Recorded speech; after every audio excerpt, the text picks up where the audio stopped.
Today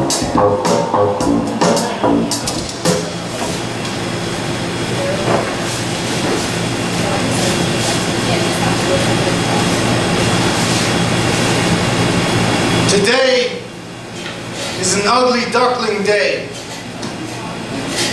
This day will not be adopted.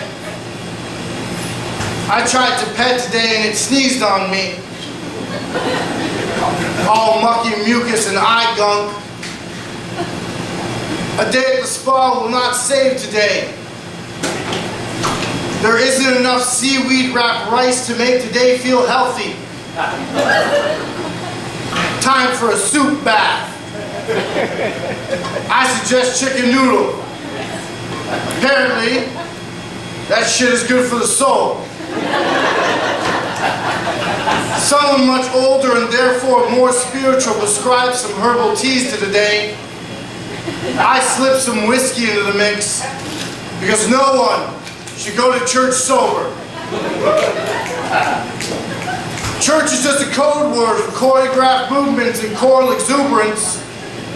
We'll take the kind that jingles, but we love the kind that folds. Man, how do you undo a baptism?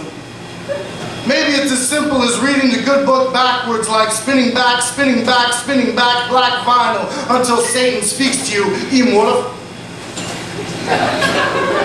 Why confine all these miracles to one building on one day? Why can't you see that the non-Protestant protester is the real burning bush? Why won't you sing for this hobo choir? I guess their lottery numbers didn't align with the ones on your pulpit today. You can't undo a baptism. But I take showers every day, shed my skin like a snake, and reinvent myself with a memory of my past mistakes. Why is it that the closer you get to death, the more you want to make peace with God?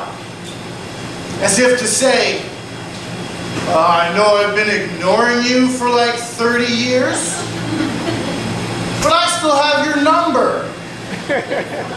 And I just wanted to call to hear your boombox bellow out, float to me, and I will catch you.